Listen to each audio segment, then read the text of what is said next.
সবাইকে নমস্কার। আজকে কি করব? আজকে তিনজন। 1 2 3 হ্যাঁ।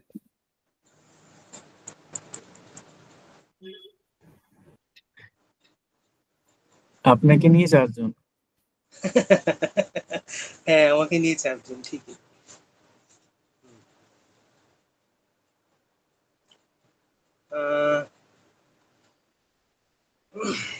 আসলে হয়েছে কি, বিষয়টা প্রথমত আপনাদের কাছে একটু অচেনা, আর তারপরে পারিভাষিকতাটাও, ব্যাপারটা প্রতিস্থাপন বিষয়টাও একটু ভিন্ন প্রকৃতির। তার উপরে সময়ের অবসরও খুব কম, তার মধ্যে আবার সন্নিধি, মানে প্রায় সপ্তাহখানেকের একটা গ্যাপ। সবকিছু মিলিয়ে বিষয়টা একটু নিরসের দিকেই বেশি যায়। আর সাধারণ যে ভাবে আমরা পড়ে থাকি, সেই ধারাটা এখানে ঠিক মানে বিষয়বস্তুর যে প্রবাহ, সেটা তো সেরকম নয়। এটাকে সরস করার জন্য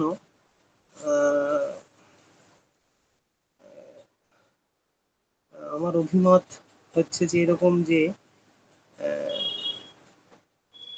না, আমার বক্তব্যটা ছিল এই যে প্রথমত সমস্ত পরিভাষা বা সম্বন্ধ বা বিষয়, এগুলোকে যদি একবার একটুখানি কানে একটা সংস্কার তৈরি করা নেওয়া যেত, তাহলে সেই জন্য একটু দ্রুত, আমি মনে হচ্ছে একটু দ্রুত যাচ্ছি, সেটা একটা ব্যবস্থা। তার কারণ হচ্ছে একটাই, যে অন্তত কানে, কারণ সাধারণত এইরকম 2-3 বার হয়েছিল, তাতে খুব বেশি দিন চলেনি এই বিষয়টা, চন্দন এসে গেছে। ঠিক আছে, তাহলে একটু শুরু করবো কি নাকি? হ্যাঁ হ্যাঁ, শুরু করাই ভালো। কে? হ্যাঁ হ্যাঁ, একটু মঙ্গলাচরণ করুন। শুভঙ্কর কোথায় রে বুদ্ধ? শুভঙ্কর দা বলতে পারবো না আমি।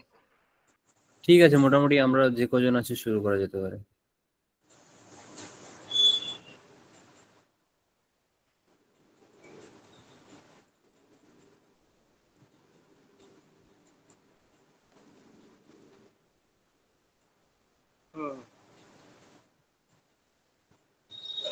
ঠিক আছে, একটু মঙ্গলাচরণ করে নাও বুদ্ধ।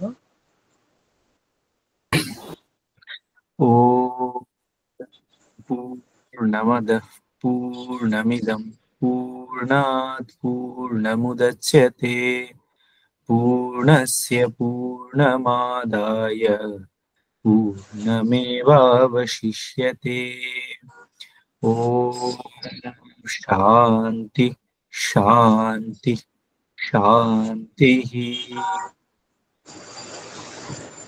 পূর্ব পাঠের একটু সংক্ষেপ করে নিই। পূর্ব পাঠে যেটা হয়েছিল সেটা হচ্ছে আমাদের ঈশতত্ত্ব।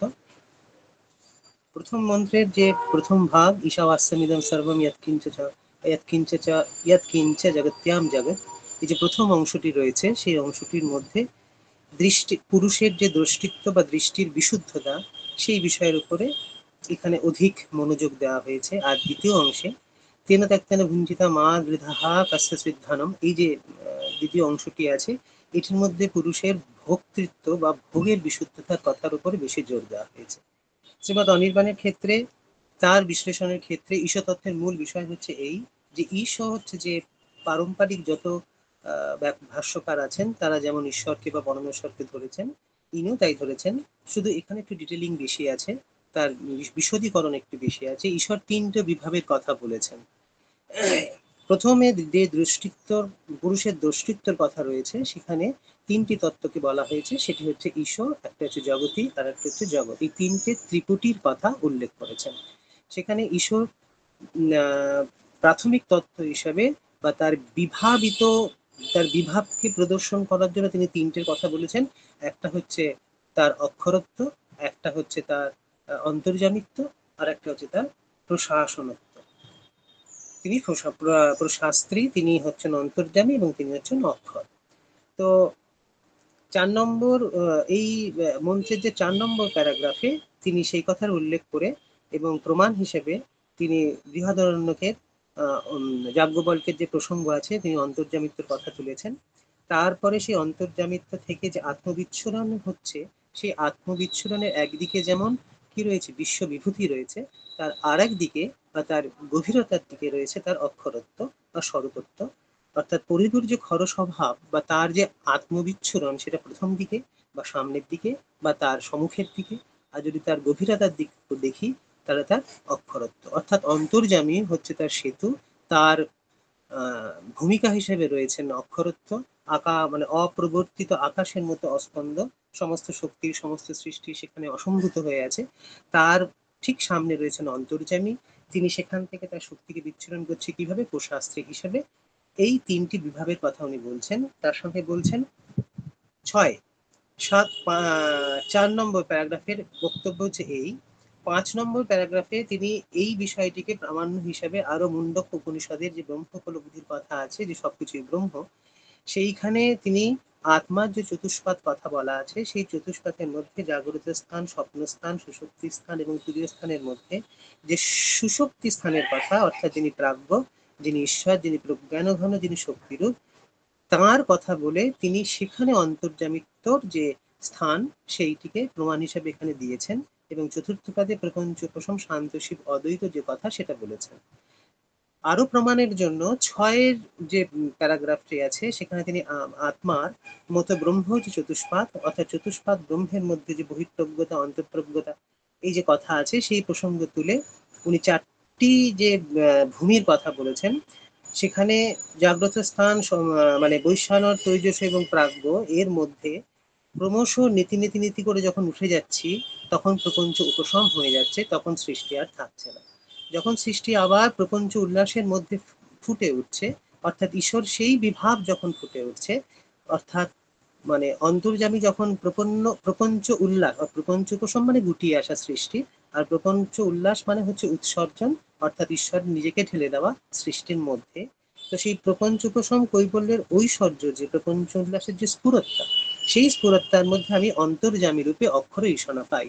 তাহলে অন্তর্যামী হচ্ছে সেই সেতু বা সেই সেতু শক্তি, যার মধ্যে দিয়ে আমরা কি করতে পারছি, প্রপঞ্চ মানে ঈশ্বরের যে অক্ষর স্বভাব থেকে তিনি প্রপঞ্চ উল্লসিত হচ্ছেন, অর্থাৎ সারা বিশ্বের বা সারা ব্রহ্মাণ্ডের সৃষ্টি হচ্ছে, এটি তার হয়।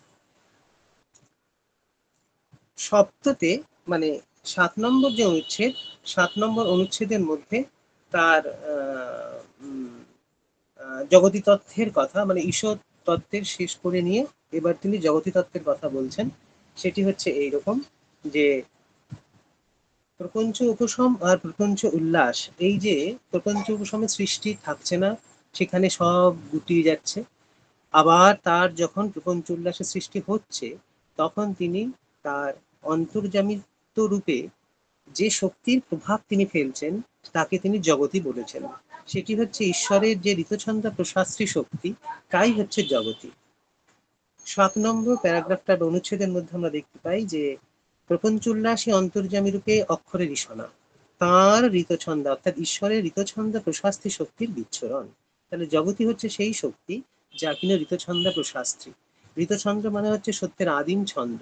ছন্দ সম্পর্কে উনি একটু পরেই বলবেন, কিন্তু কারণ সৃষ্টিতত্ত্বে যখন আমাদের সংহিতার যে ভাষা, সেই ভাষার মধ্যে ছন্দের সব থেকে এত সুন্দর প্রয়োগ, এত নিখুঁত প্রয়োগ, সেই প্রয়োগ দেখে বোঝা যায় যে বাকের যে ছন্দ, তার মধ্যে দিয়ে সৃষ্টিতত্ত্বের একটি বিশেষ প্রোটোকল বা একটা ফেনোমেনা লুকিয়ে আছে। সেই বিশ্লেষণ উনি করবেন একটু পরে। তো সেই বলছেন যে জগতী যেমন ঈশ্বরের ঋতছন্দা প্রশাস্ত্রী শক্তি, সেই ভূমিকা করে তিনি তার প্রথমে যে প্রসঙ্গ তুলছেন, তিনি বলছেন যে জগতী হচ্ছে বেদের একটি ছন্দ। জগৎ একটি বেদের ছন্দ। মুখ্যত বেদে 7টি ছন্দ কথা আমরা পাই সাধারণত, যেমন গায়ত্রী, উষ্ণিক, অনুষ্টুপ, বৃহতি, পংক্তি, ত্রিষ্টুপ এবং জগতী। এই ধরনের আমরা 7টি ছন্দ পাই ঋগ্বেদ সংহিতাতে। সমস্ত এই চিন্ময় প্রত্যক্ষবাদে বা শ্রীমৎ অনির্বাণের ক্ষেত্রে উনি যখন তার ব্যাখ্যা দিচ্ছেন, বিশেষ করে ঈশোপনিষদের, যেহেতু ঈশোপনিষদ সংহিতারই একটি অনুষঙ্গ তার সঙ্গেই লাগানো আছে, সেই জন্য তার ঈশোপনিষদের ব্যাখ্যার সমস্ত প্রামাণ্য হিসাবে তিনি ম্যাক্সিমাম ক্ষেত্রে ঋকু সংহিতার বা যজু সংহিতার বা ব্রাহ্মণের বা আরণ্যকের, অর্থাৎ সেই শ্রেণীরই প্রামাণ্যর জন্য সেই শ্রেণীরই অংশ থেকে তিনি ম্যাক্সিমাম বা অধিকতর প্রামাণ্য তুলে দিয়েছেন।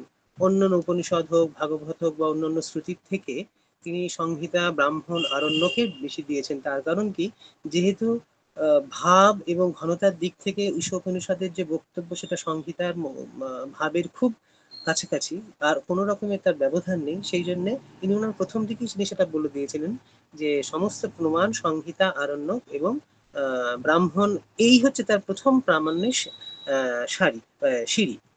তো এবার এই সব প্রমাণগুলোর মধ্যে দিয়ে একটা অসুবিধা হয়ে যায়, যেহেতু আমরা উপনিষদের প্রমাণ মানে প্রসিদ্ধ যে 11খানা উপনিষদ আছে সেই উপনিষদেরই প্রমাণগুলোকে আমরা বেশি অভ্যস্ত, কিন্তু এখানকার সংহিতা, আরণ্যক বা ব্রাহ্মণের যে বা মন্ত্রের যে প্রমাণগুলো উনি দিয়েছেন সেটার সাথে আমরা খুব বেশি পরিচিত নয় বলে একটু নিতে অসুবিধা হয়, কিন্তু আমাদের এটা গ্রহণ করতে হবে কারণ উনি সেভাবেই নিয়েছেন। তো এই প্রসঙ্গে জগতিকে যখন তিনি ব্যাখ্যা করছেন তখন তার ব্যাখ্যার মূল হিসেবে তিনি ছন্দকে ধরেছেন, কারণ বেদের যে 7টি ছন্দ আছে সেই 7টি ছন্দের মধ্যে দিয়ে ইসের ছন্দ মানে এই জগতির ছন্দ একটি মুখ্য ছন্দ। 7টি ছন্দের মধ্যে আমরা যেটা পাই সেটা হচ্ছে গায়ত্রী ছন্দ, ঐষ্ণিক, অনুশ্রুপ, বৃহতি, তারপরে হচ্ছে পংক্তি, ত্রিষ্টপ এবং জগতি। এটি হচ্ছে 7টি ছন্দ। কিন্তু এই প্রসঙ্গে আরেকটু কথা বলে রাখি, সেটা হচ্ছে যে সংহিতায় যখন মানে ভাবের আরো প্রগাঢ়তা যখন বেড়েছে, যখন বিশ্বাত্তর থেকে মানে বিশ্বাত্মক থেকে বিশ্বত্তর বা লোকোত্তর যখন ভাবের কথা সেখানে বলা আছে, অনুভবের কথা যখন বলা আছে, ঋষিদের ফুটে উঠেছে, তখন কিন্তু এই সপ্ত ছন্দকেও আবার কিছু পরিবর্তিত করে অতি ছন্দ বলে কিছু প্রয়োগ দেখা যায়। যেমন 7টি ছন্দকে নিয়ে 7টি গায়ত্রীর যে ছন্দ আছে সেই গায়ত্রীর ছন্দকে নিয়ে আমরা দেখতে পাই সেখানে অতি ছন্দ হয়েছে। কখনো শক্করি বলে একটা ছন্দের কথা সেখানে বলা আছে। পংক্তির আবার যে পংক্তি যে ছন্দ তার আবার মহাপংক্তি মানে 4টে পংক্তি ছন্দকে যুক্ত করে একটি বৃহৎ ঋক মন্ত্র তৈরি হয়েছে। তখনটা বোঝা যায় যে এই মানে ওই ভাবগুলো তখন লোকোত্তর হয়ে উঠেছে, যে ভাবকে তো সহজে বোঝা যায় না, সাধনার দ্বারা তাকে গ্রহণ করতে হয়। তাহলে এইটুকু আমরা জেনে রাখি যে মূল যে আমরা স্বাভাবিকভাবে যেগুলো জানতে পারি সেগুলো হচ্ছে 7টি ছন্দ আছে, কিন্তু এই 7টি ছন্দের বাইরে এই ছন্দগুলোকেও কখনো গায়ত্রী 6টা, কখনো অনুষ্টুপের ত্রিষ্টুপের 3টে বা 4টে ভাগ করে তার সঙ্গে যোগ করে তার সঙ্গে আবার কিছু ঋকের করা হয়েছে, যেগুলো মহাপংক্তি, অতি ছন্দ এরকম করা হয়েছে লোকোত্তর ভাবকে আনার জন্য বা তাকে ফুটিয়ে তোলার জন্য। সপ্তম অনুচ্ছেদে এই জগতী ছন্দের কথা বলছেন যে তিনি বেদের একটি ছন্দ হচ্ছে জগতী, ঋক সংহিতায় জগতী হচ্ছে বিশ্ব দেবতার ছন্দ। বিশ্ব দেবতার ছন্দ তার কারণ হিসেবে বলছেন যে এর প্রতিটি বাদে 12টি করে অক্ষর আছে। যেমন কি হয়, আমাদের কি হয় আদিত্যের ছন্দ, কারণ আদিত্য কি করে সংবৎসর ব্যাপী ভুবন পরিক্রমায় সম্পূর্ণ হয় 12 মাস। তাহলে এই 12 মাসের ছন্দে তখন এই 12 মাসের অনুষঙ্গ করে এই ছন্দকে জগতী ছন্দর কথা বলা হয়েছে। ছন্দ শব্দের অর্থ করছেন তিনি 3টি অর্থে ব্যবহার করা হয়েছে, একটি হচ্ছে ইচ্ছা, একটা আবির্ভাব, একটি হচ্ছে আচ্ছাদন। দেবতার ছন্দ হলো অন্তর্গুরু ইচ্ছার উদ্ভাসে সৃষ্টির চারিদিকে একটি আলো নিহেরিকা রচনা করা, যা জ্যোতির জরায়ু হয়ে তা প্রশাসন করে। এই জ্যোতির জরায়ু যে শব্দটি আছে না, এই শব্দটি দেখে বিশেষ কিছু মানে এখনকার দিনের যে প্রোটোকল তৈরি হয়েছে কসমোলজিতে, যেমন ঠিক ব্ল্যাক হোলের ঠিক যে হকিংস রেডিয়েশনস গুলো আছে সেগুলো দেখে আমাদের এই জ্যোতির জরায়ুর কথা মনে পড়ে যায়।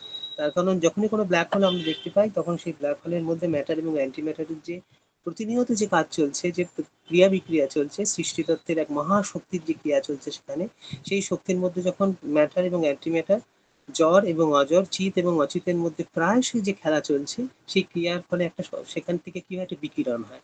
সেই তাপের বিকিরণে মহাকাশ তো এমনি সব অন্ধকার, কিন্তু তখন ছবিতে যখন ফটোতে ওঠে টেলিস্কোপে যে একটা ছোট্ট কিছু স্পার্ক চলছে, সেই স্পার্ক দেখে সেই তখন আমাদের ব্ল্যাক হোলের কিনারাটা পাওয়া যায়, এই যে একটা ব্ল্যাক হোল, যেখানে আমাদের রেডিয়েশন, এবং সেই রেডিয়েশনকে ইকুয়েশনস বার করেছিলেন আমাদের স্টিফেন হকিং। সেই হকিং এর রেডিয়েশন হিসেবে তিনি এটি পরিচিত। তো হকিং রেডিয়েশন বুঝিয়ে দেয় যে এরকম এমন একটা জায়গা যেখানে সেই আমাদের ব্ল্যাক হোলের সেই বিশালতার একটা বিপুলতার মধ্যে একটা কিছু বস্তু সেখানে রয়েছে। অর্থাৎ এটি হচ্ছে সৃষ্টির একটা প্রাক পূর্ব অবস্থা। তো ছন্দের যে এই এই পংক্তিতে আমরা এর সাথে এর একটা অদ্ভুত সাদৃশ্য পাই, যে দেবতার যখন ছন্দ, দেবতার ছন্দ কি হয়, যে অন্তর্গুরু ইচ্ছার উদ্ভাসে সৃষ্টির চারিদিকটা আলোর নিহারিকা রচনা করা, এবং সেটি জ্যোতির জরায়ু হয়ে প্রশাসন করবে। তাকে প্রশাসন করবে, সৃষ্টিকে প্রশাসন করবে। ঈশ্বর যে অক্ষরত্ব ছিল, যে সেই অক্ষরত্ব থেকে অন্তর্যামিত্ব এলো, অন্তর্যামিত্ব থেকে এখন প্রশাস্ত্রীর কথা উনি বলবেন। সেই প্রশাস্ত্রীর কথার এখন এই প্রসঙ্গ চলছে, কারণ প্রশাস্ত্রী থাকলে শাসন করতে গেলে একটা তন্ত্রের প্রয়োজন হয়, আর সেই তন্ত্র হচ্ছে আমাদের জগৎ তৈরি হবে, এবং জগতের যে শক্তিটি হবে সেটা হচ্ছে জগতী। প্রসঙ্গ জগতীর চলছে।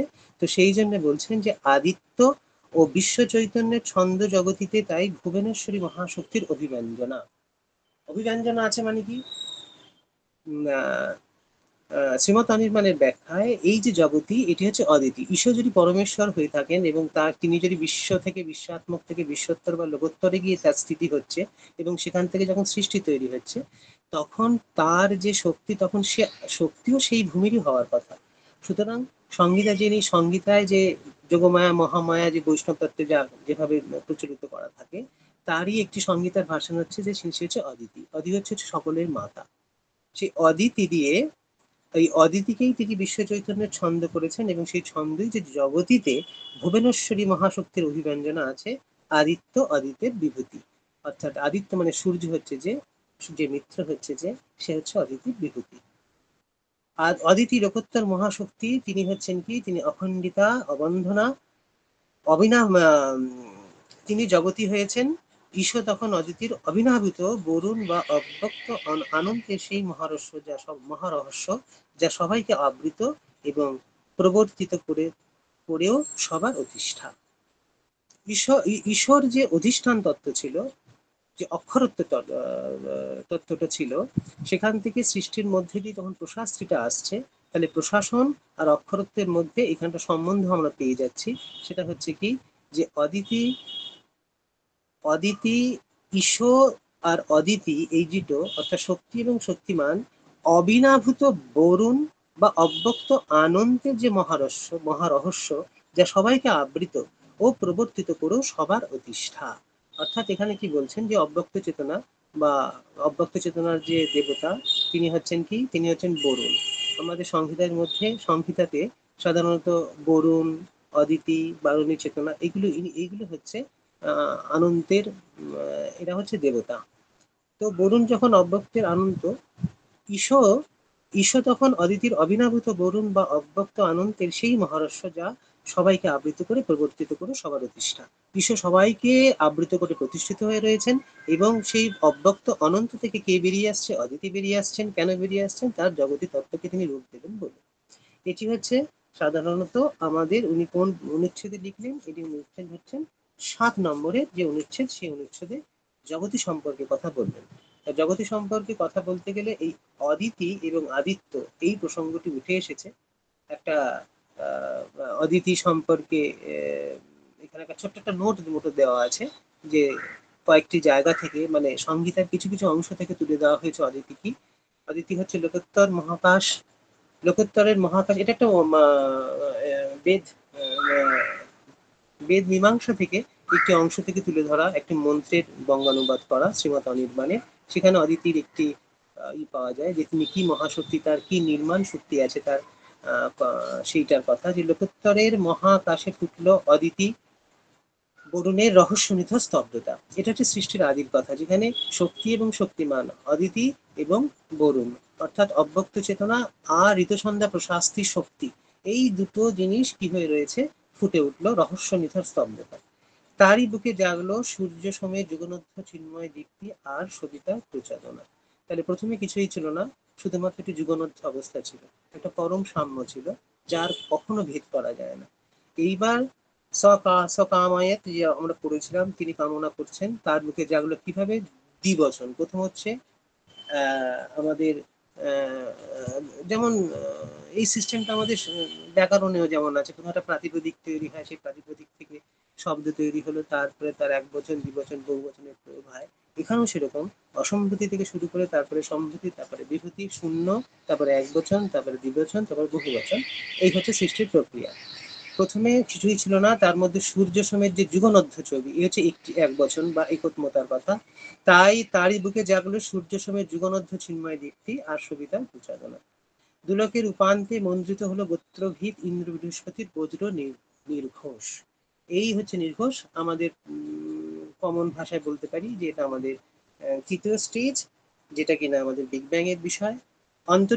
অন্তরিক্ষে বইল মরুদ্গণ আর বায়ুর অনিরুদ্ধ প্রাণের প্লাবন। তো আমাদের প্রাণের যে তিনটি স্তর রয়েছে, অন্তরিক্ষ মানে দুলোক, অন্তরিক্ষ আর পৃথিবীর মধ্যে প্রাণের যে সৃষ্টির বিষয়, সেই অনিরুদ্ধ প্রাণের প্লাবন আর পৃথিবীতে বিকীর্ণ হলো সদ্যজাত অগ্নিপ্রচ্ছটা। অর্থাৎ অদিতি আর বরুণের যে মহস্য নিথর, সে এক বছরে বা একত্মতায় সূর্য এবং সোমের যুগনদ্ধতা ছিল। সেখান থেকে ফুটলো কি, সেখান থেকে ফুটলো আমাদের সবিতার প্রচোদনা। তারপরে ইন্দ্র বৃহস্পতির হলো আমাদের বজ্র নির্ঘোষ, এবং তারপরে সে অন্তরিক্ষ থেকে রইল মরুদ্গণ, এবং তারপরে পৃথিবীতে হলো অগ্নির ছবি। তাহলে অগ্নি, তারপরে হচ্ছে তার গভীরে হচ্ছে মরুদ্গণ, তার গভীরে হচ্ছে ইন্দ্র বৃহস্পতির যে বজ্র নির্ঘোষ, তার গভীরে হচ্ছে সূর্য সমেত যুগনধ্য, এবং তারও গভীরে হচ্ছে অদিতি বরুণের রহস্য। সৃষ্টির হচ্ছে এটা দ্বিদল বুননি, সৃষ্টিতত্ত্বে এটা দ্বিদল বুননি, যার মধ্যে দিয়ে আমরা এরকম ভাবে পেতে পারি একটা বিষয়। এই অংশটা প্রায় মানে 8খানা মন্ত্রের বিভিন্ন অংশ থেকে নেওয়া, মূলত প্রথম অংশ থেকে নেওয়া, এটাকে ইনক্লুড করা হয়নি। মানে 8খানা বিভিন্ন মন্ত্রের অংশ থেকে নিয়ে করা হয়েছে। বিভিন্ন জায়গায় যে সৃষ্টিতত্ত্বের কথা ছড়িয়ে রয়েছে, আমরা সাধারণত যখনই সৃষ্টির কথা বলি বা কসমসের কথা বলি, তখন শুধুমাত্র মানে পুরুষ সূক্ত বা নাসদীয় সূক্ত এই ধরনের কিছু দিকে যাই। কিন্তু এইরকম অন্তত নয় করে প্রায় মানে 30-এরও অধিক মানে সূক্ত আছে, এবং তার মধ্যে আরো অনেক এমন কিছু দিক মন্ত্র ছড়িয়ে আছে, প্রায় মানে 50-এরও অধিক ছড়িয়ে আছে, যাদের মধ্যে সৃষ্টিতত্ত্বের যে মেকানিজম, সেই মেকানিজম গুলি দেওয়া আছে। যেহেতু আমাদের কাছে সেটা প্রচলিত নয় বলে আমরা সবসময় পুরুষ সূক্তের দিকে চলে যাই, হয়তো ভাবি এটাই খুব ভালো। কিন্তু কিন্তু আরো অনেক মন্ত্রের মধ্যে রয়েছে যেগুলো কিন্তু প্রসঙ্গক্রমে ধারাবাহিক ভাবে নেই। যখন যখন যেভাবে বলা হচ্ছে সৃষ্টিতত্ত্বের কথা, সেটা একটু চয়ন করে নিতে হয়। যেমন এই অংশটার মধ্যে আমরা একটা সুন্দর ফ্রেজেস পাই, পৃথিবীতে রয়েছে আমাদের অগ্নিছটা, অন্তরিক্ষে রয়েছে বায়ু বা মরুদ্গণ, তার ভেতরে দুলকের মধ্যে রয়েছে আমাদের ইন্দ্র বৃহস্পতির বজ্র নির্ঘোষ, আর তারও পেছনে রয়েছে কি, যেখানে বরুণ বা অব্যক্ত চেতনার মধ্যে কি রয়েছে, অদিতি আর বরুণের একটা ফেজ। এই যে যুগনধ্যের যে দ্বিদল ব্যবস্থা, সেই ব্যবস্থা আমরা এটা পাই 8খানা মন্ত্রের। এটি একটি বিভিন্ন জায়গা থেকে, বিশেষ করে 1-10 আর 10-8, এই দুটো মন্ডল থেকে এটা সব থেকে বেশি নয়, এবং তাতে খুব বেশি ভালো ফুটে ওঠে যে অদিতির মানে প্রথম থেকে এবং শেষ পর্যন্ত, অর্থাৎ আদি থেকে সৃষ্টি পর্যন্ত তার রূপটা। আর একটা কথা বলি এখানটায়, যেমন পরম পুরুষ রূপে যিনি বরুণ, পরমা প্রকৃতি রূপে তিনি অদিতি। পুরুষেরই প্রকৃতি রূপে হচ্ছে তিনি অদিতি, বিশ্বতীর্ণতা এবং বিশ্বাত্মকতায় অগ্নি ও অদিতি। অদিতির মতো তিনিও সব হয়েছেন। যে পরম ব্রহ্মে অদিতির গর্ভাশয় এবং দক্ষের জন্মস্থান, অসৎ আর সতের যেখানে যুগনধ্য, সেইখানে অগ্নি আমাদের কাছে প্রতিভাত হন ঋতের প্রথম জাত হয়ে, আদিম প্রাণস্পন্দের বিষব আর ধেনুর মতো ধেনু হয়ে। অর্থাৎ মানে একদম আদি থেকে একদম অগ্নির প্রথম জন্ম অবধি অদিতির যে প্ররোচনা রয়েছে বা তারই যে প্রচোদনায় চলছে, সেটি হচ্ছে এখানে বলা। তাহলে জগতী হচ্ছে আমাদের সেই কথা, তিনি হচ্ছেন মূলত তিনি অদিতি, ঈশ্বর ঈশ্বর ঈশ্বর ঋতছন্দা প্রশাস্ত্রী।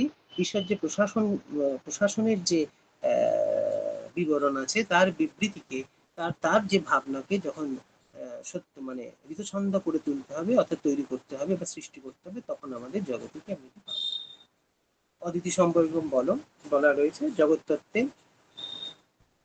এবার হচ্ছে আমাদের 8 নম্বরের যে অনুচ্ছেদ, সেই অনুচ্ছেদের মধ্যে আমরা ঈশ্বর পর, জগতির পরে তার যে সৃষ্টি সেই জগতের কথা উনি বলছেন। জগতে হচ্ছে কি ঈশো এবং জগতের যে যুগনদ্ধতা, তাই হতেই কি হয়েছে, জগৎ হয়েছে। দ্বিবচন হতে বহুবচন, ঈশো আর জগতী পরম চৈতন্য এবং মহাশক্তি, এটি হচ্ছে তাদের আমাদের যুগনদ্ধতা দ্বিবচনে। এবং সেই দ্বিবচন থেকে আমাদের জগৎ সেই চিৎ শক্তির জঙ্গমত্ব বা গতি বা বিচ্ছুরণ, অর্থাৎ মহাভূমের আদিত্য হৃদয় হতে স্বতঃস্ফূর্ত রশ্মি জালের মতো। সূর্য থেকে যেমন আমাদের যেসব রশ্মি বুহ তৈরি হয়ে উঠেছে, সেরকম ঈশো এবং জগতির যে যুগনদ্ধতা, তার মধ্যে থেকেও ফুটে উঠছে কি জগৎ, যেন চিৎশক্তি থেকে তার জঙ্গমত্ব, তার গতির বিচ্ছরণ। এক একটি রশ্মি যেন জীব ও শুভ, এক একটি জীবের জীবন বা জগৎ, এক একটি জীবের জীবন বা জগৎ যেন কদম্ব কিশোরের মতো তারা বিধৃত রয়েছে ঈশো অধিষ্ঠাতে জগতিকের মধ্যে।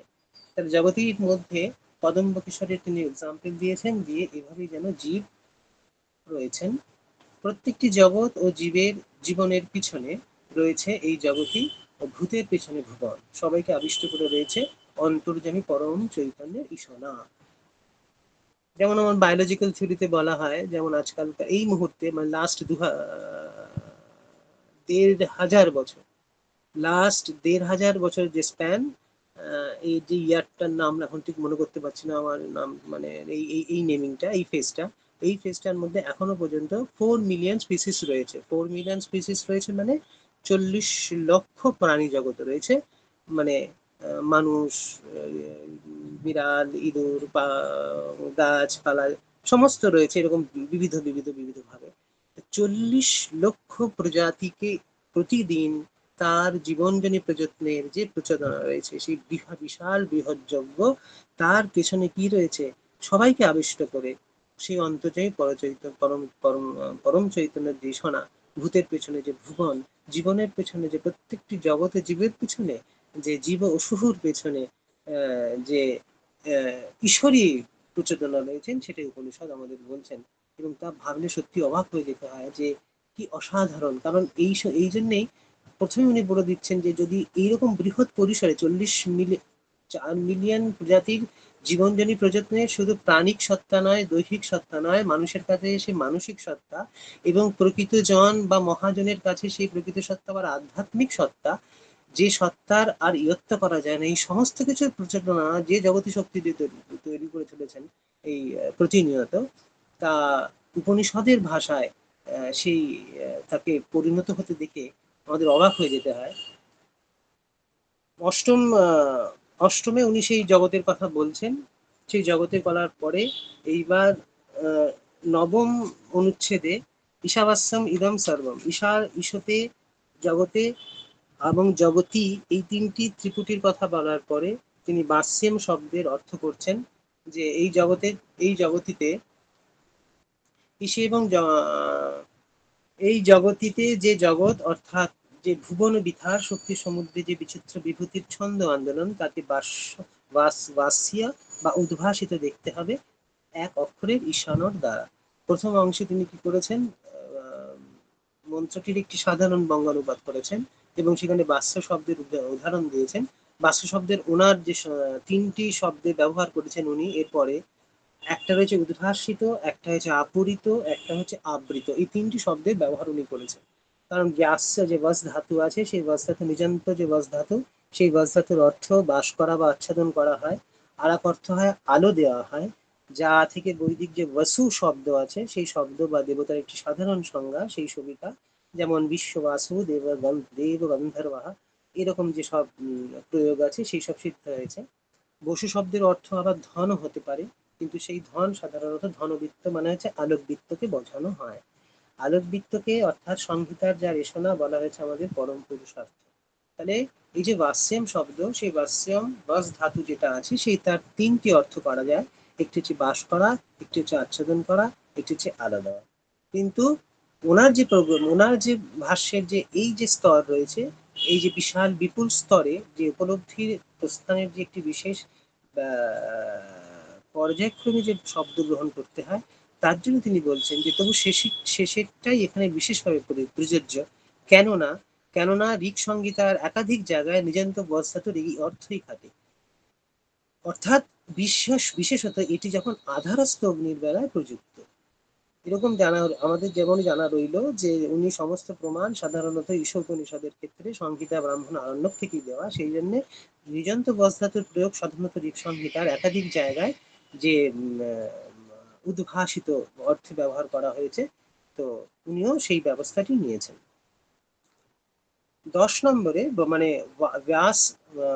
ভাষ্য শব্দের অর্থ উনি তিনটি করেছেন, অর্থাৎ আবৃত, আপরিত এবং উদ্ভাসিত। সেই তার থেকে উদ্ভাসিত শব্দের বেশি জোর দিয়েছেন। আপরিত শব্দ, আবৃত শব্দও চলে, কিন্তু উদ্ভাসিত একটু বেশি ব্যাপক অর্থে ব্যবহার করা হয়, যেখানে আবৃত এবং আপরিত দুটি শব্দেরই মানে অন্তরত্ব সেখানে আছে, অন্তর্গামিত্ব সেখানে আছে। এইটি বলার পরে এইবার এই শব্দটির মানে জগৎ এবং জগতী এবং ঈশ্বর এবং তার উদ্ভাসিত হয়ে থাকা, তাকে আবৃত হয়ে থাকা, এই সমস্ত তত্ত্বের তিনি একটি সত্য দেখাচ্ছেন, একটি দৃষ্টি সত্যের কথা তিনি তার পরের অনুচ্ছেদে বলছেন, যে যেটি যেটি হচ্ছে এইটির সার কথা বা গ্রন্থের হৃদয়, মানে হৃদয়ের কথা। সেটি হচ্ছে কি, যে সবকিছুর মূলে ঈশ্বরকে প্রত্যক্ষ করা, সবকিছুকে দেখা, তারই অন্তর্যামী শক্তি ও চৈতন্যের শরীর রূপে, এইটি হলো দৃষ্টির সত্য। সবকিছুর মূলে ঈশ্বরকে প্রত্যক্ষ করা আর সবকিছুকেই তার অন্তর্যামী শক্তি চৈতন্যের শরীর রূপে দেখা, এই হলো আমাদের দৃষ্টির সত্য। এরই প্রকাশ আমাদের ছান্দোগ্য উপনিষদের কোথায় আছে? শাণ্ডিল্য ঋষির মহাবাক্যে রয়েছেন, যে যেমন তিনি বলছেন সর্বং খলু ইদং ব্রহ্মা। এটার অর্থ হচ্ছে কি, যে সবকিছুর মূলে ঈশ্বরকে প্রত্যক্ষ করতে হবে আর সবকিছুকে দেখে জানতে হবে যে তারই অন্তর্যামী শক্তি ও চৈতন্যের শরীর রূপে। কিন্তু এবার একটি বলছেন যে কিন্তু পরাগ দৃষ্টিতে এই ব্রহ্মানুভবের আশ্রয় হলো প্রত্যেক দৃষ্টিতে আত্ম অনুভব, যার কথা একটু পরেই বলা হবে। দুটি দৃষ্টি আছে, একটি পরাগ দৃষ্টি, একটি হচ্ছে প্রত্যেক দৃষ্টি।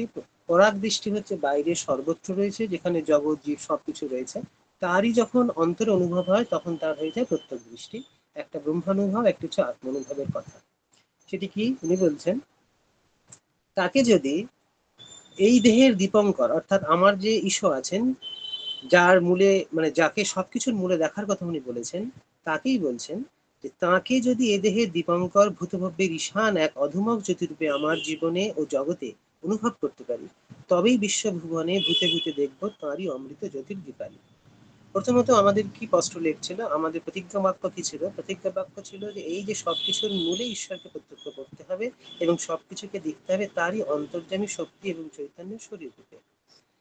কিন্তু এইটি কখন সম্ভব? যখন আমি এটাকে অনুভব করব। কোনটিকে অনুভব করব? এই যে ঈশতত্ত্বের যে ব্যাবৃত্তি আছে বা যে যে মানে ব্যাপ্রিয়া আছে, সেইটিকে আমাদের দেহের দীপঙ্করে ভূতভব্যের ঈশানা হিসেবে যতক্ষণ না আমরা পাচ্ছি, যতক্ষণ তাকে অধমক জ্যোতিরূপে আমরা জীবন এবং জগতের মধ্যে অনুভব না করতে পারছি, ততক্ষণ পর্যন্ত আমাদের সম্ভব নয়। আর যদি আমরা করতে পারি, সেটা ধ্যানের দ্বারা হোক, জ্ঞানের দ্বারা হোক, যার দ্বারাই হোক না কেন, যখন ধরতে পারবো তবেই বিশ্বভুবনের ভূতে ভূতে দেখবে তারই অমৃত জ্যোতির দীপালি। অন্তরে যখন তার আমাদের অন্তরে যখন তার দীপঙ্কর প্রদীপ জ্বলে উঠবে, তখনই আমরা বিশ্বভুবনের ভূতে ভূতে আমরা অমৃত জ্যোতির দীপালি দেখতে পাবো। তখন এখানকার সবকিছুকেই আমি কি দেখবো, যে যেমন তাঁর দ্বারা, অর্থাৎ ঈশ্বর দ্বারা হচ্ছে যেন আবৃত, আপরিত, উদ্ভাসিত। প্রতিটি ক্ষণে যেমন ঈশোপনিষদের মধ্যে যেমন আমরা প্রাসঙ্গিক প্রসিদ্ধ যে ব্যাখ্যা পাই, যেমন শঙ্কর ভাষ্যে এটা 10খানা ব্যাখ্যা অ্যাভেলেবেল আছে। তারপরে রামানুজ ভাষ্য যদি দেখি, তাহলে রামানুজ ভাষ্যের মধ্যে আমার কাছে তো 3টে আমার কাছে প্রাপ্ত, আমি সংগ্রহ করেছি। বীরশৈব ভাষ্যম যে আছে, সেই বীরশৈব ভাষ্যমের 2টি ভার্সন পাওয়া যায়।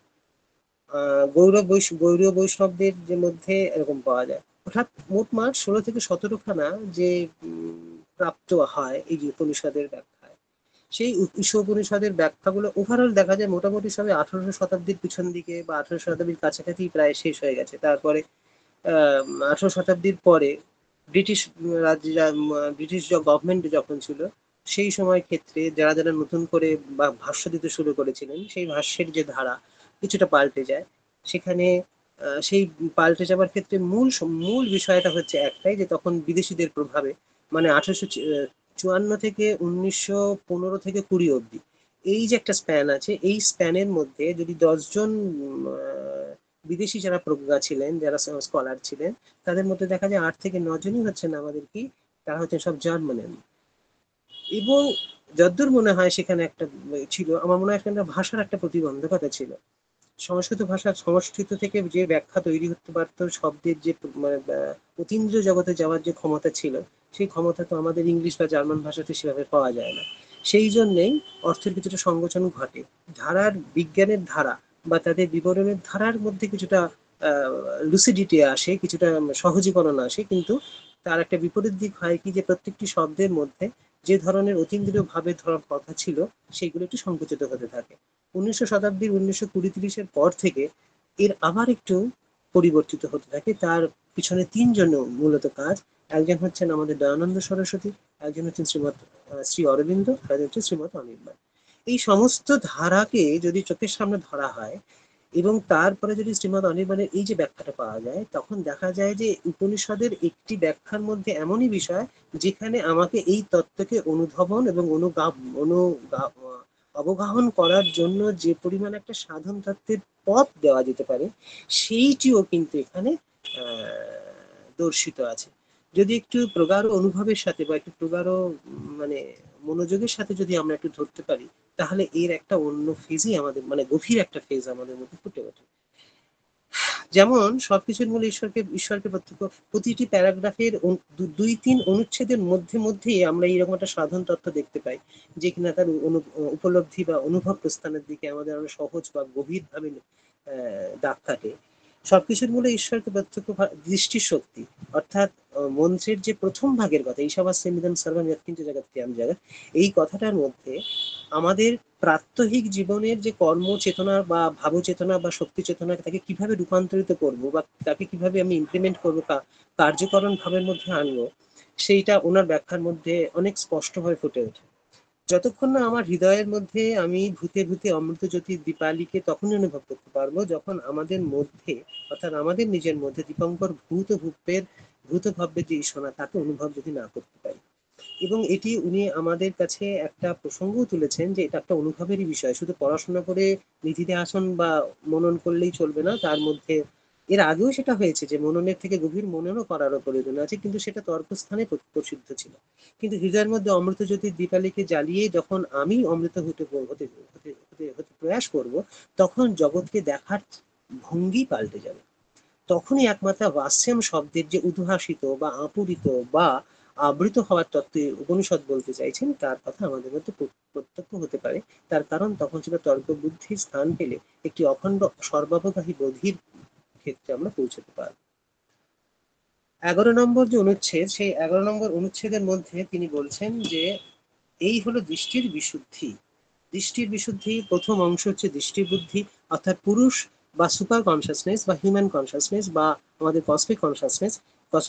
কনসাসনেসের যে অনেকগুলো ধারার মধ্যে আমাদের যে জীবের মধ্যে যে ধারণা, যে কনসাসনেস রয়েছে, যে চেতনা রয়েছে, সেই চেতনার মধ্যে দিয়ে আমাদের যে দোষ্টিত্ব, ভোক্তৃত্ব, কর্তৃত্ব, এই যে 3টি প্যারামিটার রয়েছে, সেই প্যারামিটারের মধ্যে আমাদের প্রথম অংশে ঈশাবাস্যমিদং সর্বং যৎকিঞ্চ জগৎক্রিয়াং জগৎ, এই প্রথম অংশে যে দৃষ্টির সত্য বা দৃষ্টির বিশুদ্ধি, সেটি কিন্তু 10 নম্বর প্যারাগ্রাফের অনুচ্ছেদ উনি বললেন। 11 নম্বর যে অনুচ্ছেদ, সেখানে তিনি বলছেন যে এটি আমার দৃষ্টির বিশুদ্ধি। তো সেই দৃষ্টির বিশুদ্ধি কিন্তু আমাদের মধ্যে দৃষ্টির সঙ্গে জড়িয়ে আছে ভোগ আর কর্ম, অর্থাৎ সাত্ত্বিক যে সত্তা, সেই সত্তার সাথে সাথে সাধারণত রাজসিক সত্তা এবং তামসিক সত্তা, আমরা প্রক্রিয়া যে জড় অবস্থা বা আমাদের রিপিটেটিভ অবস্থা, সেই অবস্থা না থাকলে চলবে না। অনেকটা ইলেকট্রন, প্রোটন আর নিউট্রনেরই মতো এই আমাদের রাজসিক তামসিক আর রাজসিক তামসিক এবং সাত্ত্বিক বিষয়ের যে ম্যাট্রিক্স, যে প্রপঞ্চ, সেই প্রপঞ্চের দিকে তাকালে দৃষ্টির বিশুদ্ধি সঙ্গে জড়িয়ে আছে আমাদের কি কি ভোগ এবং কর্ম। ভোগে, আনন্দে এবং কর্মে, ভোগে আনন্দের এবং কর্মে শক্তির প্রকাশ। ভোগে আমরা কি পাই? ভোগে আমরা পাই হচ্ছে সাধারণত আহ ভোগে আমরা আনন্দের আর কর্ম শক্তির প্রকাশ পাই। জ্ঞান, আনন্দ এবং শক্তি 3টি পুরুষের স্বভাব ধর্ম। ঈশ্বরের আবেশে যেমন দৃষ্টি বিশুদ্ধ হবে, তেমনি ভোগ ও কর্ম বিশুদ্ধ হবে। সাধারণত প্রসিদ্ধ যেসব দর্শন আছে সেখানে কেবলমাত্র দৃষ্টির বিশুদ্ধের ক্ষেত্রে শুধুমাত্র আমাদের দৃষ্টি বিশুদ্ধের উপরই বেশি জোর দেওয়া হয়েছে, ভোগ আর কর্মে বিশুদ্ধের উপরে আমাদের বিশেষ জোর দেওয়া হয়নি। কিন্তু ঈশোপনিষদের বিষয়ের আমাদের ভোগ এবং কর্মের দিকেও তার বিশুদ্ধ আনতে হবে, সেটার কথা উনি বলছেন যে মন্ত্রের দ্বিতীয়ার্থে প্রথমত ভোগ বিধির অনুশাসন, অর্থাৎ ত্যক্তেন ভুঞ্জিতা মা বিধাহা, এই প্রসঙ্গে তিনি এখন ভূমিকা করে রাখলেন। দ্বিতীয় মন্ত্রে মানে মন্ত্রের যে দ্বিতীয় অংশ, সেই তার মধ্যে আমরা আগেই বলেছি যে প্রথম অংশে হচ্ছে দৃষ্টির বিশুদ্ধতা, অর্থাৎ জীবনকে দেখার বিশুদ্ধতা, যার মূল কথাই হচ্ছে যে সবকিছুর মূলে আমার ঈশ্বরকে প্রত্যক্ষ করতে হবে। আর আমাদের এই দেহের মধ্যে দীপঙ্কর যে ভূত বুদ্ধির ঈশানা, তাকে জ্বালিয়ে তুলতে হবে। কিভাবে জ্বালাতে হবে? অধমক জ্যোতিরূপে আমাদের জীবনের মধ্যে ফুটিয়ে তুলতে হবে বা অনুভব করতে হবে। আর বিশ্বভুবনের ভূতে ভূতে অমৃতের জ্যোতির যে দীপালি আছে তাকে যদি জ্বালাতে পারি, তাহলে আমাদের সবই বাস্যাম হয়ে উঠবে, উদ্ভাসিত হয়ে উঠবে যে ঈশ্বর দ্বারা এই কথা সত্য হয়ে উঠবে। এই যে দৃষ্টি, এই যে জীবন দৃষ্টি, একে উনি বলছেন যে পুরুষের দৃষ্টিত্ব। এবার পুরুষের যে ভোক্তৃত্বের কথা, অর্থাৎ সম্যক দৃষ্টি, সম্যক ভোগ, সম্যক কর্ম, এই তিনটি ত্রিপুটি হচ্ছে প্রথম মন্ত্রে, আর তার কিছু অনুষঙ্গ চলবে আমাদের দ্বিতীয় মন্ত্রে। সেখানে কর্মের উপরে অনেক বেশি জোর দেওয়া হয়েছে। মন্ত্রের এই অংশের দ্বিতীয় ভাগের যে অংশ, তেন ত্যক্তেন ভুঞ্জিতা মা বিদাহাকাস্য সিদ্ধানম, এটির মধ্যে ভোগের যে বিশুদ্ধতার কথা আছে, সেই কথার প্রসঙ্গে উনি এখন তুলছেন আমাদের 12 নম্বর যে অনুচ্ছেদ, তার তার মধ্যে শুরু করছেন এরকম ভাবে যে ভোগ জীবনের সহজাত প্রবৃত্তি, তার উচ্ছেদ বা নিগ্রহে বা রিপ্রেশন জীবন সার্থক হয় না, হতে পারে সংযোজনে বা ঊর্ধ্বায়নে। সহজের অর্থাৎ আমাদের জীবনের যে ভোগের সহজাত প্রবৃত্তি আছে, সেই প্রবৃত্তিকে আমরা যদি সাইকোলজিক্যালি ট্রিট করি, তাহলে যতটা নিগ্রহের প্রয়োজন, যেমন হঠ যোগে করা হয়, অঘরী সম্প্রদায় করা হয়, কিছুটা রাজযোগেরও করা যায়, সেই ক্ষেত্রে এখানে সে বলছেন না উচ্ছেদ বা নিগ্রহের প্রয়োজন নয়। এটি ঔপনিষদ ভাবনার মতো যারা আনন্দবাদী তাদের সাধনার ধারা ধরে বলা হচ্ছে যে তার সংযমের দ্বারা বা ঊর্ধ্বায়নের দ্বারা। ভোগের এক মেরুতে কি রয়েছে? গৃহীতা রয়েছে, আর এক মেরুতে কি রয়েছে? ত্যাগের কথা। অর্থাৎ ভোগের এক মেরুতে রয়েছে গৃহীতা বা লোলুপতা, আর এক মেরুতে রয়েছে ত্যাগ বা স্যাক্রিফাইসের কথা। একটি হচ্ছে কি? একটি হচ্ছে আমাদের আসুরি প্রবৃত্তি, আরেকটি হচ্ছে আমাদের কোথায়? দৈব সম্পদ। ব্রাহ্মণে আছে যে অসুর আত্মম্ভীর, সে আহুতি দেয় নিজের মুখে, আর দেবকাম মানুষ আহুতি দেন হব্য বাহন অগ্নিতে। প্রাকৃতিক জীবনে এই দুটি বৃত্তির দ্বন্দ্ব সপ্তশতীর ভাষায় জীবনে শতাব্দীব্যাপী যে দ্বন্দ্ব।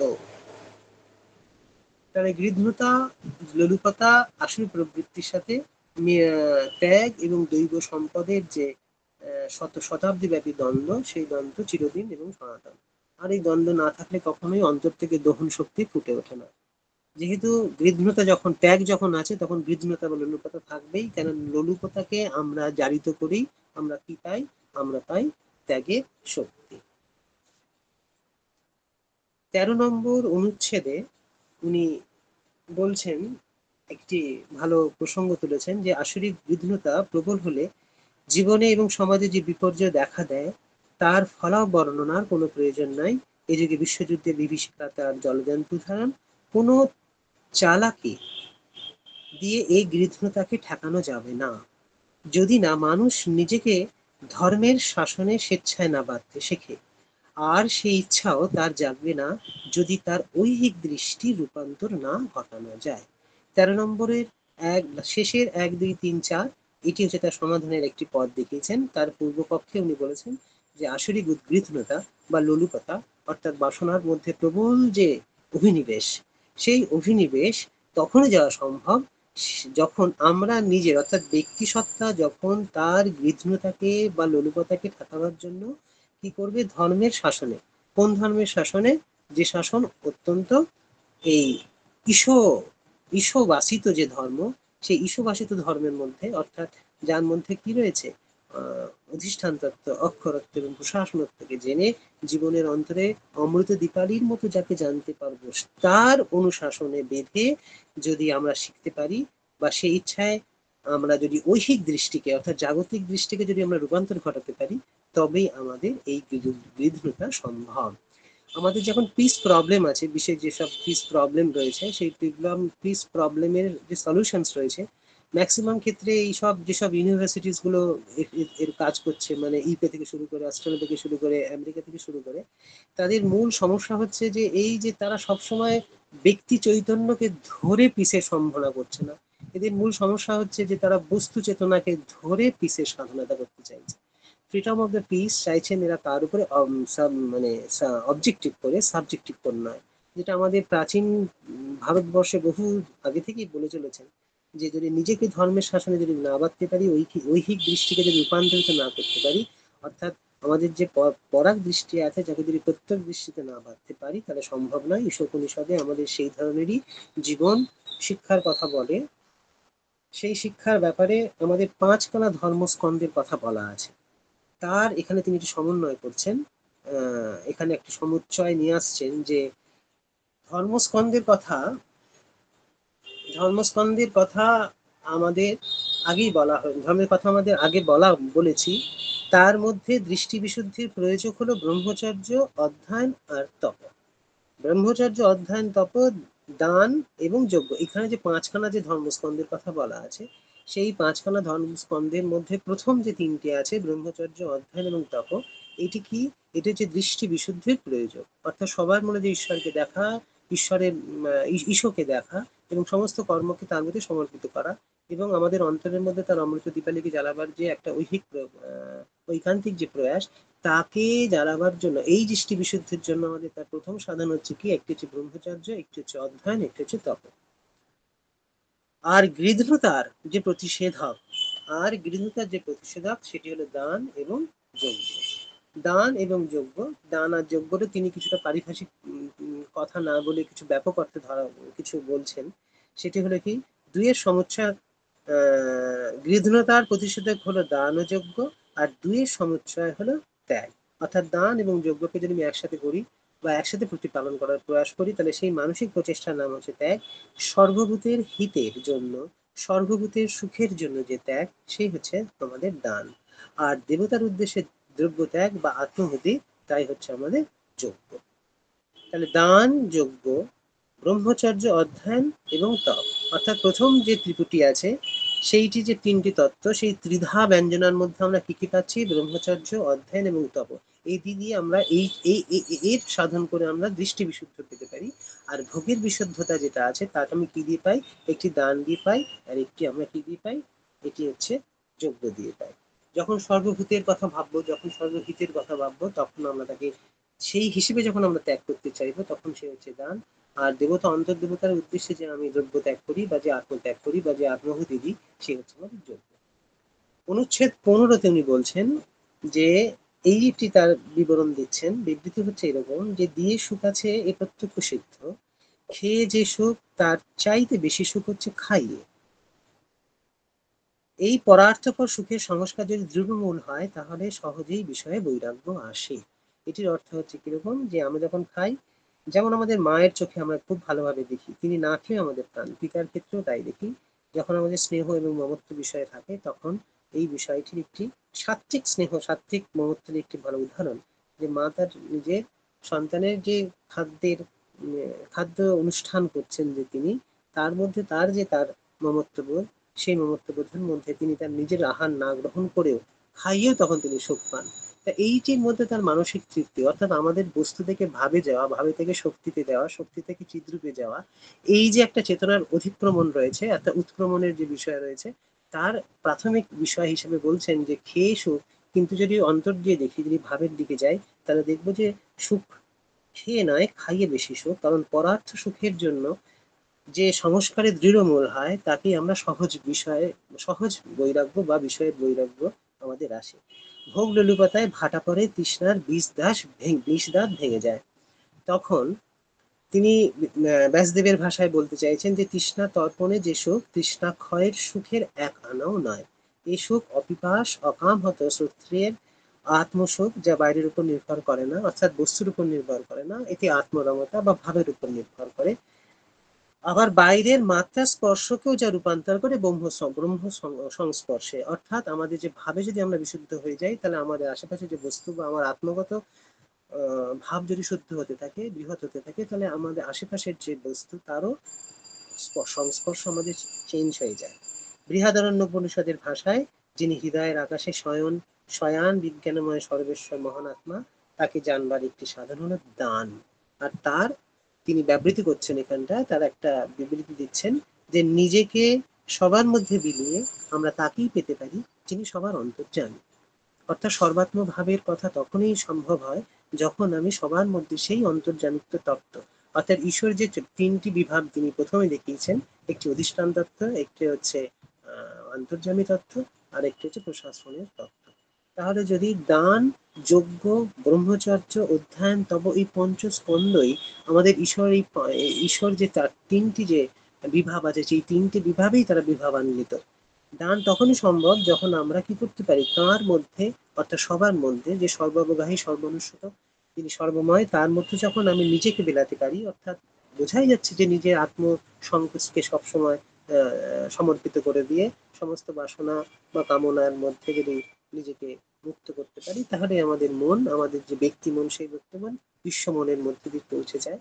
তো সেরকম ভাবে সবাইকে আমরা বিলি দিতে পারি আমার আত্মসত্তাকে, তাহলে আমি সেই সবার যে অন্তর্যামী, আমার যে ক্ষুদ্র অন্তর্যামী বা জীবাত্মা বা প্রত্যেগাত্মার যে অন্তর্যামী, তখন সে বিশ্বাত্মার অন্তর্যামী রূপ গ্রহণ করে। এরপরে 15 নম্বরের প্যারাগ্রাফের কথা এখানেই শেষ হয়েছে। 16তে আমরা যজ্ঞ এবং ত্যাগ এবং যজ্ঞ আত্মহুতি সেই কথাই উনি বলছেন। 16র কথা যদি দেখি, 16র কথায় এখান থেকে যদি শুরু করি যে আবার যদি মানি বা জানি তিনি শুধু সবার অন্তরে নন, সবাইকে ছাপিয়ে সবার বাইরেও তিনি, তাহলে তাঁকে পাওয়ার সাধন হচ্ছে যজ্ঞ। সবার মধ্যে, এর আগে উনি দানের কথা বলেছেন, সেটা হচ্ছে সবার মধ্যে নিজেকে বিলিয়ে দেওয়া, সর্বানুস্যত যিনি, তার মধ্যে নিজেকে মিলিয়ে দেওয়া হচ্ছে দানের কথা। আবার যখন বলছেন তিনি শুধু সবার অন্তরই নয়, সবাইকে ছাপিয়ে রয়েছেন, সবার বাইরেও রয়েছেন, এইরকম যে বিশ্বাত্মক এবং বিশ্বাতীত তত্ত্বের মধ্যে যখন আমরা পৌঁছবো, তখন তাকে পাওয়ার যে সাধনা, তাকে হচ্ছে যজ্ঞ, যা ত্যাগেরই আর এক রূপ। যজ্ঞ হচ্ছে আত্মহুতি। কিসের আত্মহুতি? সেই তেল ত্যাগতেম। প্রবুদ্ধ চেতনার আগুনে আমরা যা আমি বলে যা কিছু সব অর্পণ করি, প্রতি মুহূর্তে বলতে পারি যে ইদম তব না মম, এ তোমার, আমার নয়, এই তুমি, আমি নয়। অর্থাৎ আমার যে অহং চেতনা, সেই অহং চেতনা পূর্ণ হন্তার মধ্যে মিলিয়ে যাওয়া এবং পূর্ণ হন্তাকে পরাহন্তার সাথে মিলিয়ে দেওয়া। এবং শৈব দর্শনের একটি বিশেষ টেকনিক যে অহন্তা থেকেই যায়, কিন্তু অহন্তাকে আমরা পূর্ণ হন্তারে পরাহন্তার মধ্যে আমরা যাব, সেই কথা, সেই আত্মদানের কথা বলছেন। এই আত্মদান তার কাছ থেকে তখনই ফিরে আসে প্রসাদ হয়ে। অর্থাৎ আমি যে ইদম তব না মম তবাস্মি কেবলম, এরকম যে বিষয়, সেইটি আমার কাছে ফিরে আসে তার বৃত্তি হয়ে, তার বৃত্তি থেকে অর্থাৎ দেবতার বৃত্তি থেকে আমাদের বৃত্তিতে যখন ফিরে আসে, তখন সে প্রসাদ হয়ে ওঠে, তখন সে যোগশিষ্ট অমৃত হয়ে যায়। আর সেই যোগাশিষ্ট অমৃতই হচ্ছে তেন তপ্তম। তিনি এই যোগাশিষ্ট অমৃতকে, অর্থাৎ আমি যা দিলাম সেটি যখন দেবতা গ্রহণ করলো, সেটি যখন আবার আমার কাছেই ফিরে এলো যোগ্য শিষ্ট হিসেবে, যজ্ঞের অবশিষ্ট হিসেবে, তখন তাকে আমরা তেন তপ্তম। এই প্রসাদ বা অমৃতের সম্ভোগী ভোগের চরিতার্থ। অর্থাৎ এইভাবেই আমরা ত্যাগের পথে নিয়ে যাচ্ছেন, এই প্রসঙ্গটা উনি নিয়ে আসবেন। এ কেবল নিজের লুব্ধতায় ক্ষুদ্রতার গণ্ডির বাইরে এসে দাঁড়ানো, গুটি কেটে প্রজাপতির রঙিন পাখা নিয়ে আকাশের আনন্দে অনিবাদ সঞ্চরণ। বৈদান্তিক ভাষায় বিষয় তখন নিবর্তিত না হলেও তার আনন্দ রূপান্তরিত হয় ব্রহ্মের আনন্দে। ভূমার সুখে অল্পের সুখ নিষ্প্রভ হয়ে যায় বলে তার প্রতি মোহ আর আসক্তি থাকে না। 9টা বেজে গেছে, এই অবধি থাক। আমরা পরবর্তী মানে নেক্সট দিন আমরা এই ব্যাপারটা করবো। আজকে এই অবধি আমরা রাখছি। ওকে, thank you Sanjay Babu, thank you.